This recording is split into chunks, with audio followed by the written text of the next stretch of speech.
Hello, I'm Francisco José Valderas Martinez, studying in University Pablo de la Vide, and my lecturer is María José del Pino Espejo, and I'm going to present Jane Addams' 20 Years at Hull House, the first days at the Hull House. First days at Hull House. The next January found Miss Starr and myself in Chicago, searching for a neighborhood in which we might put our plans into execution. In our eagerness to win friends for the new undertaking, we utilized every opportunity to set forth the meaning of the settlement, as it had been embodied at Toynbee Hall. Although in those days we made no appeal for money, meaning to start with our own slender resources. From the very first, the plan received courteous attention, and the discussion, while often skeptical, was always friendly. Professor Swing wrote a commendatory column in the Evening Journal, and our early speeches were reported quite out of proportion to their worth. I recall a spirited evening at the home of Mrs. Wilmarth, which was attended by that renowned scholar, Thomas Davidson, and by a young Englishman who was a member of the then new Fabian Society, and to whom a peculiar glamour was attached because he had scored knives all summer in a camp of high-minded philosophers in the Adirondacks. Our new little plan met with criticism, not to say disapproval, from Mr. Davidson, who, as nearly as I can remember, called it one of those unnatural attempts to understand life through cooperative living. It was in vain we asserted that the collective living was not an essential part of the plan, that we would always scrupulously pay our own expenses, and that at any moment we might decide to scatter through the neighborhood and to live in separate tenements. He still contended that the fascination for most of those volunteering residents would lie in the collective living aspect of the settlement. His intention was, of course, essentially sound. There is a constant tendency for the residents to lose themselves in the cave of their own companionship, as the Toynbee Hall phrase goes. But on the other hand, it is doubtless true that the very companionship, the give and take of our colleagues, is what tends to keep the settlement normal and in touch with the world of things as they are. I am happy to say that we never resented this nor any other difference of opinion, and that 15 years later, Professor Davidson handsomely acknowledged that the advantages of a group far outweighed the weaknesses he had early pointed out. He was at that later moment sharing with a group of young men on the east side of New York his ripest conclusions in philosophy and was much touched by their intellect, interest, and absorbed devotion. I think that time has also justified our early contention that the mere foothold of a house, easily accessible, ample in space, hospitable and tolerant in spirit, situated in the midst of the large foreign colonies which so easily isolate themselves in American cities, would be in itself a serviceable thing for Chicago. I am not sure that we succeeded in our endeavors to make social intercourse express the growing sense of the economic unity of society and to add the social function to democracy. But Hull House was soberly opened on the theory that the dependence of classes on each other is reciprocal, and that as the social relations is essentially a reciprocal relation, it gives a form of expression that has a peculiar value. In our search for a vicinity in which to settle, we went about with the officers of the compulsory education department, with city missionaries, and with the newspaper reporters, whom I recall as much older set of men than one ordinarily associates with that profession.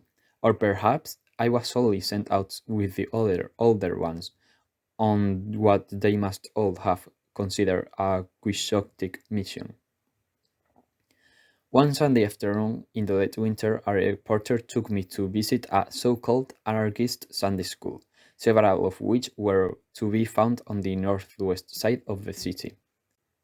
The young man in charge was of the German student type, and his face flushed with enthusiasm as he led the children singing one of Koerner's poems.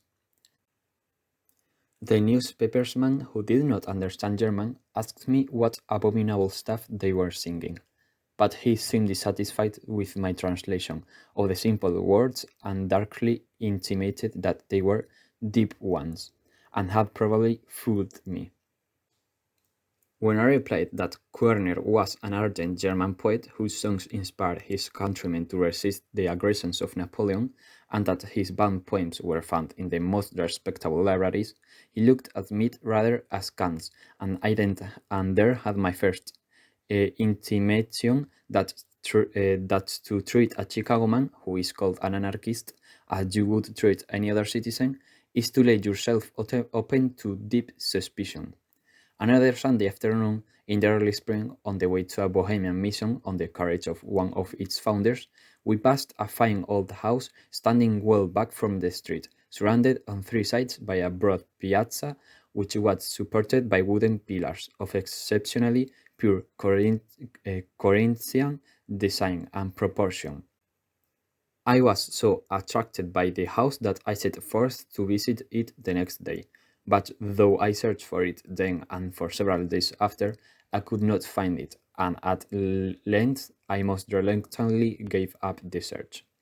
3 weeks later, with the advice of several of the oldest residents of Chicago, including the ex-mayor of the city, Colonel Manson, who had from the first been a warm friend to our plans, we decided upon a location somewhere near the junction of Blue Island Avenue, Halsted Street, and Harrison Street. I was surprised and overjoyed on the very first day of our search for quarters to come upon the hospitable old house, the quest for which I had so recently abandoned. The house was of course rented, the lower part of it used for offices and storerooms in connection with a factory that stood back of it. However, after some difficulties were overcome, it proved to be possible to sublet the second floor and what had been a large drawing room on the first floor. The house had passed through many changes since it had been built in 1856 for the homestead of one of Chicago's pioneer citizens, Mr. Charles J. Hull, and although battered by its vicissitudes, was essentially sound.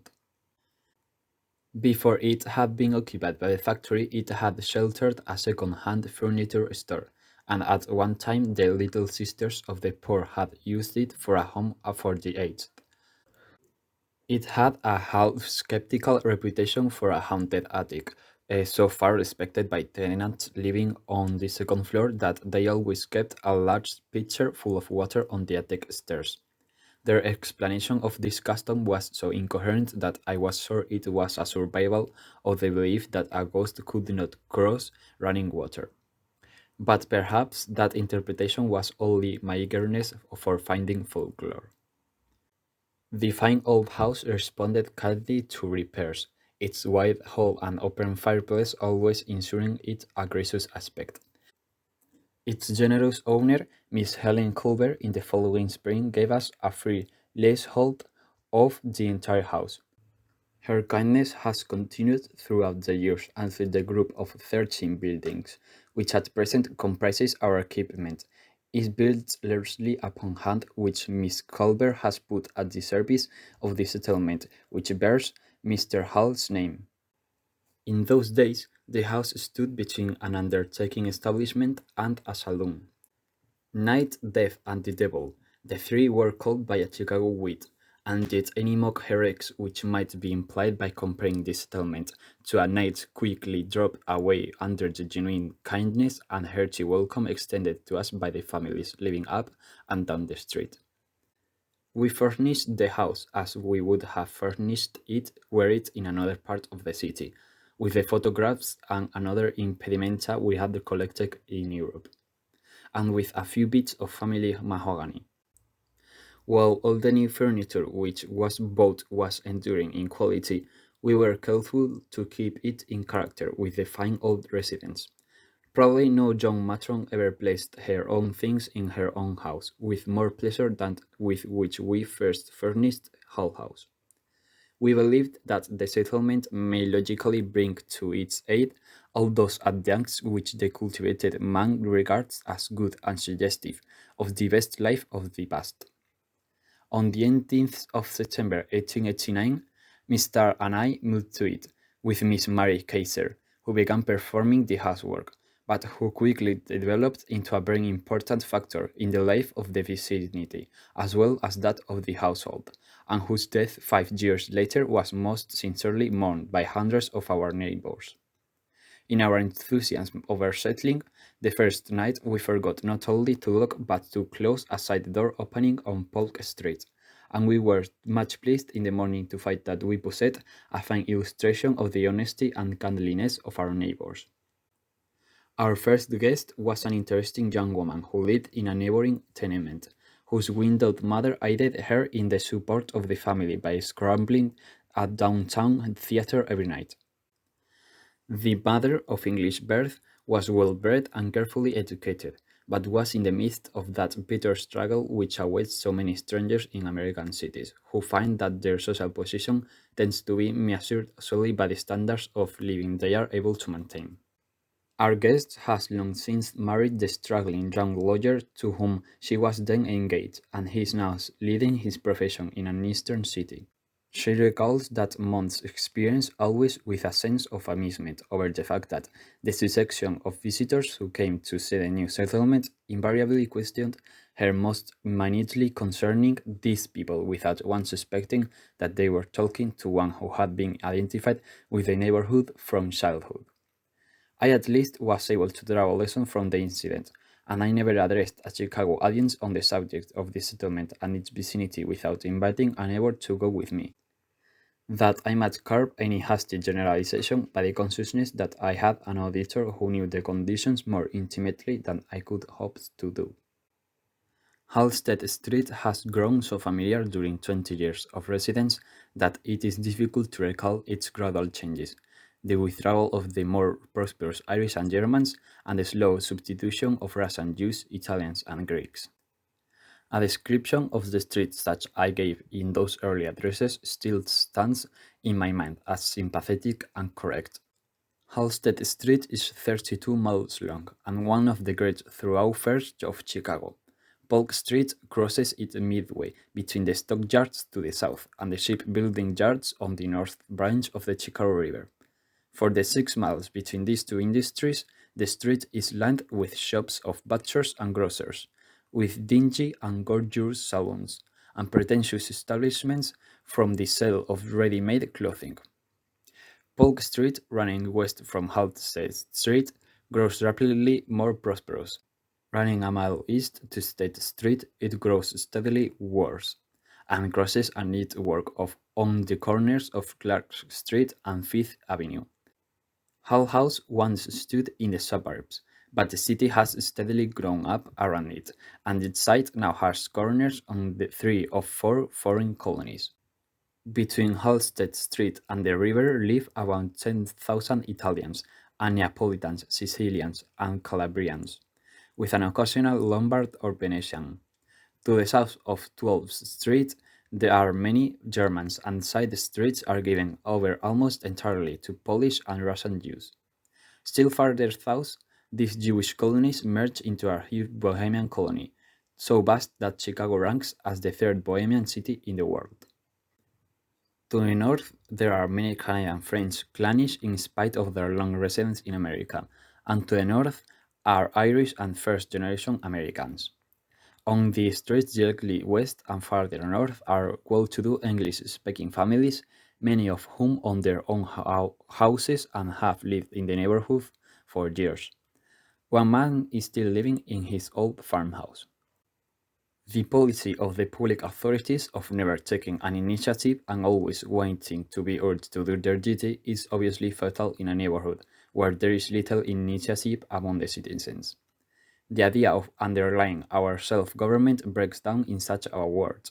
The streets are inexpressibly dirty, the number of schools inadequate, sanitary legislation unenforced, the street lighting bad, the paving miserable, and altogether lacking in the oldest and the smallest streets, and the stables foul beyond description.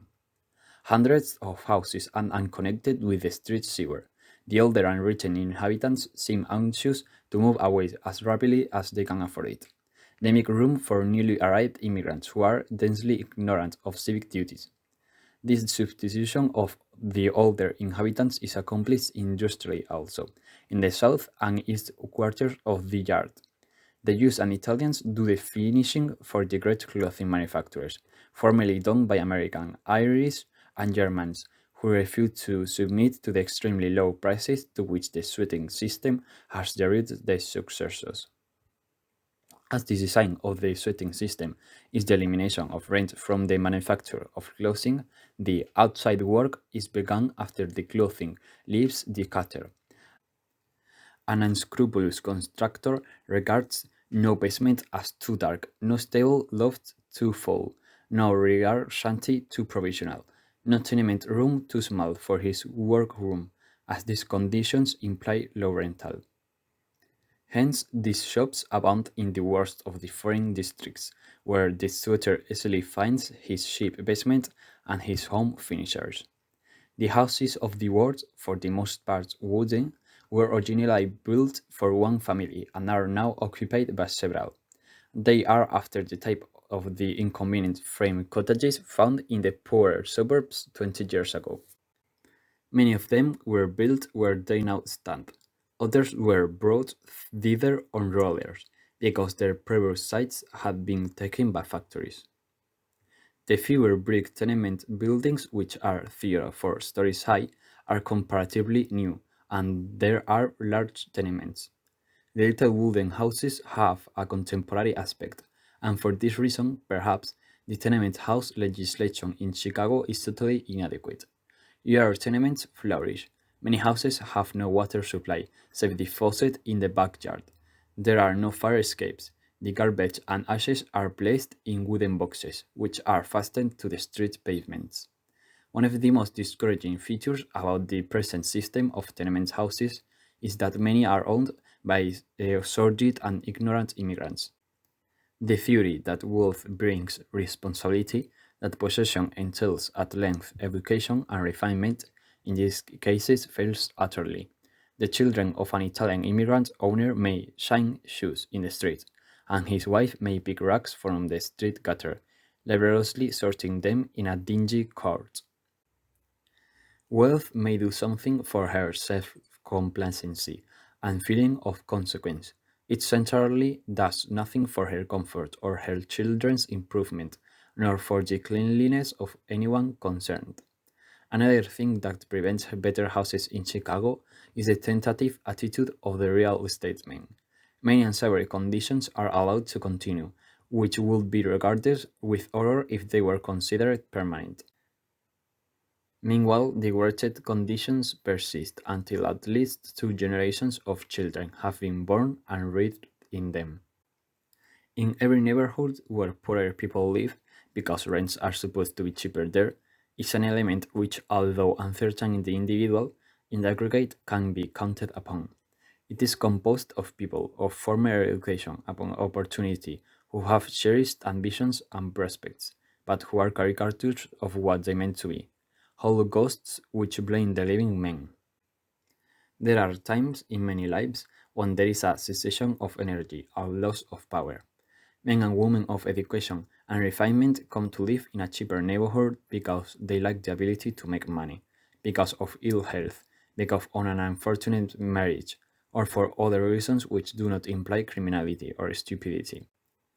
Among them are those who, in spite of untoward circumstances, keep up some sort of an intellectual life. Those who are great for books, as their neighbors say. To such, the settlement may be a genuine refuge. In the very first weeks of our residence, Miss Starr started a reading party in George Eliot's Romola, which was attended by a group of young women who followed the wonderful tale with an unflagging interest. The weekly reading was held in our little upstairs dining room, and 2 members of the club came to dinner each week. Not only that they might be received as guests, but that they might help us watch the dishes afterwards and so make the table ready for the stacks of Florentine photographs. Our first resident, as she gaily designated herself, was a charming old lady who gave 5 consecutive readings, from Hawthorne to a most appreciative audience, interspersing the magic tales most delightfully with recollections of the elusive and fascinating author.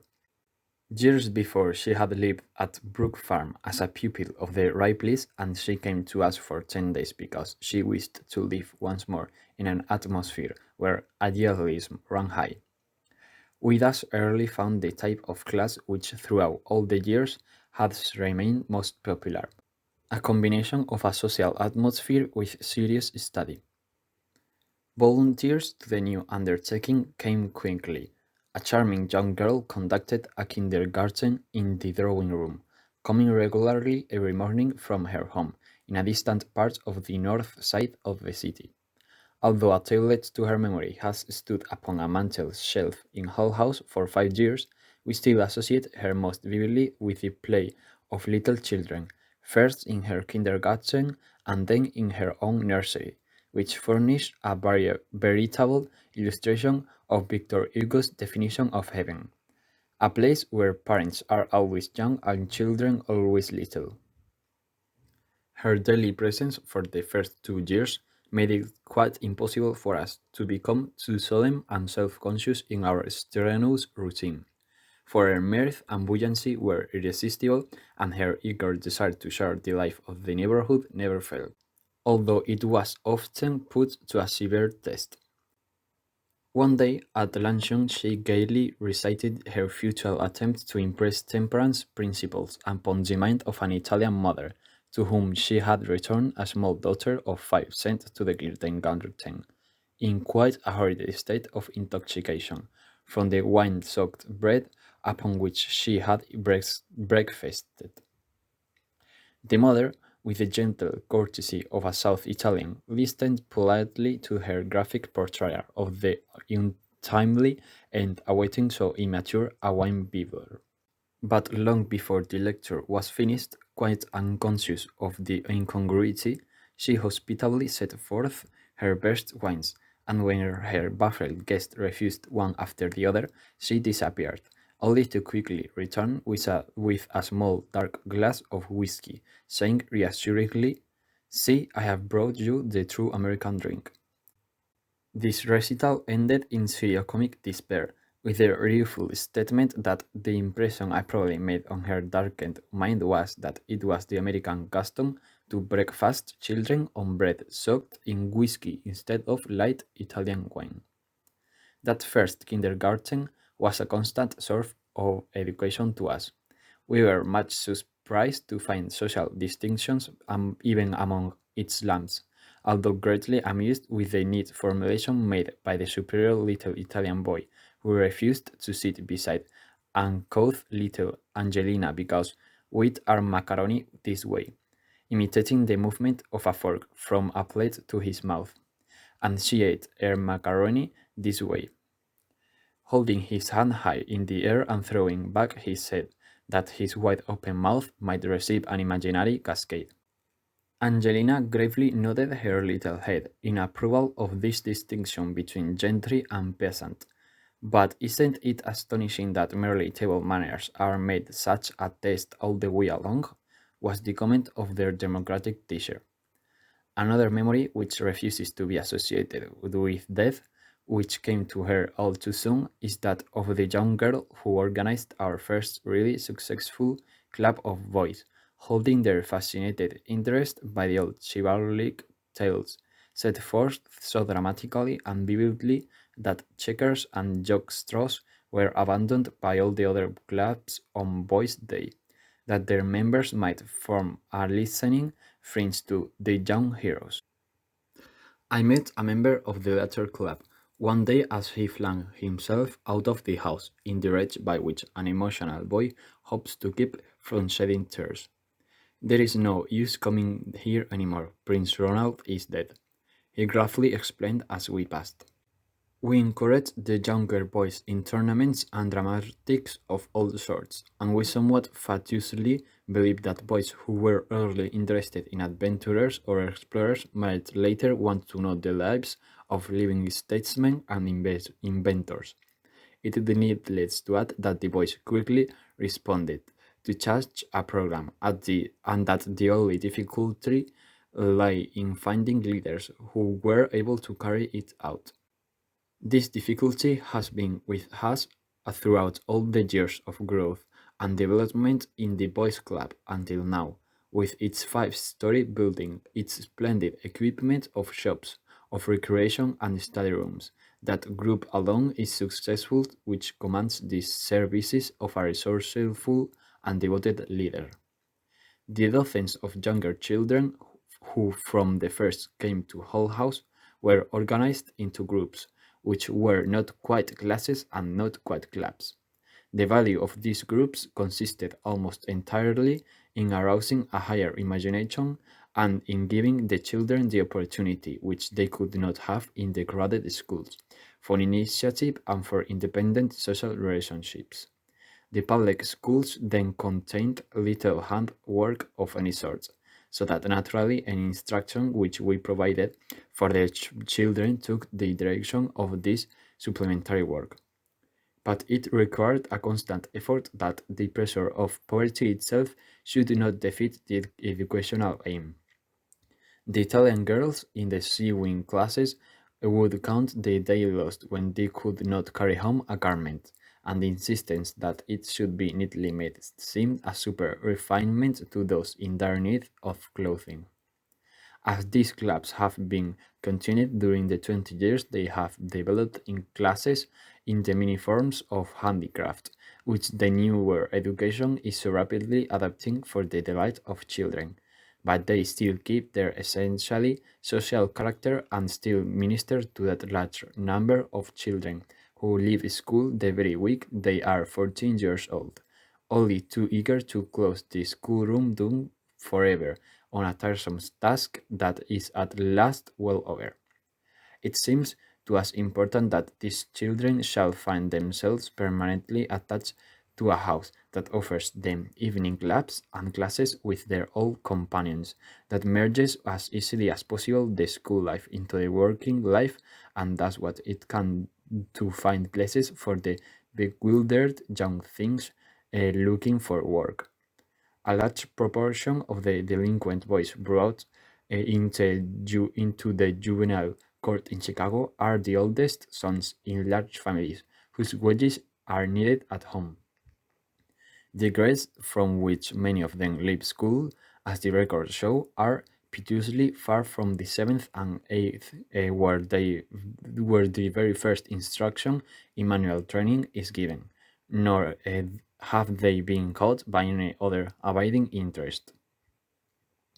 In spite of these flourishing clubs for children early established at Hull House, and the fact that our first organized undertaking was a kindergarten, we were very insistent that the settlement should not be primarily for the children, and that it was absurd to suppose that grown people would not respond to opportunities for education and social life. Our enthusiastic kindergartner herself demonstrated this with an old woman of 92, because she was left alone all day while her daughter cooked in a restaurant, had formed such a persistent habit of picking the plaster off the walls that one landlord after another refused to have her for a tenant. It required but a few weeks' time to teach her to make large paper chains, and gradually she was content to do it all day long, and in the end took quite as much pleasure in adorning the walls as she had formerly taken in demolishing them.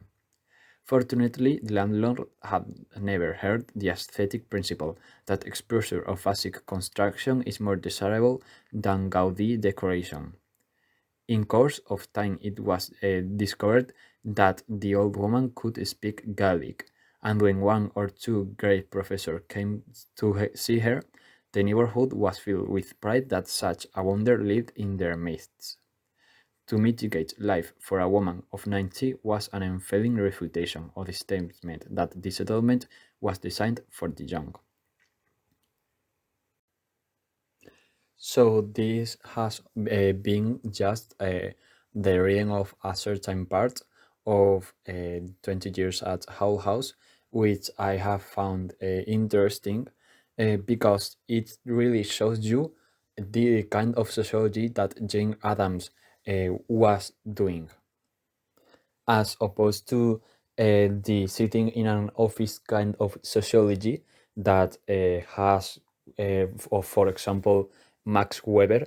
This kind of sociology is closer to field work in anthropology. And in fact, this kind of sociology it differs from most of the sociologists from that era.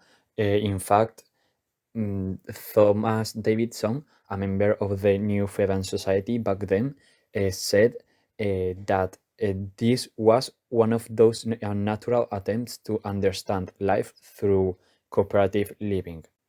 So we can see that even among scholars back then, this kind of society was seen as a kind of work that shouldn't be really taken seriously or as respected as traditional sociology. So adding that to the fact that she was a woman, and just because of that she was seen as less intelligent, you get that this kind of sociology was really mocked, and that her work uh, wasn't really seen as something to take into account. Although the reality is that this kind of sociology is really important because it really shows you uh, mm, the customs, the superstitions, and the conditions of the people. Uh, in fact, Jane Addams shows a lot of this very clearly in, for example, uh, when she talks about the pitcher full of water that they left the residents trying to scare ghosts, or how she described the conditions. She described really well how this legislation wasn't really respected when it comes to regulating the standards of living. She described how many houses didn't have a water supply except for maybe a faucet in the backyard, and how there weren't fire escapes, and how dirty everything was.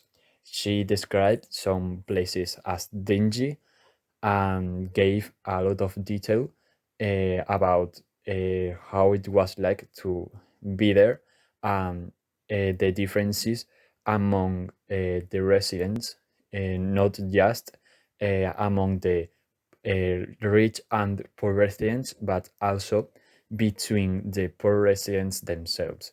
She shows how there are many kinds of people in the places she lived in, which is really important because we tend to have this notion that everyone from a certain area and from a certain social class is the same, but it that's not the case at all.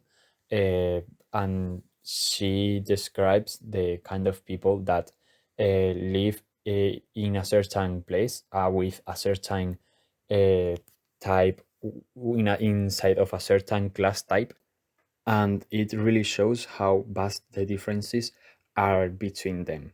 She describes how the different ethnic groups try to adapt, and what the differences between their customs are, and also the opinions that people have about those kinds of people.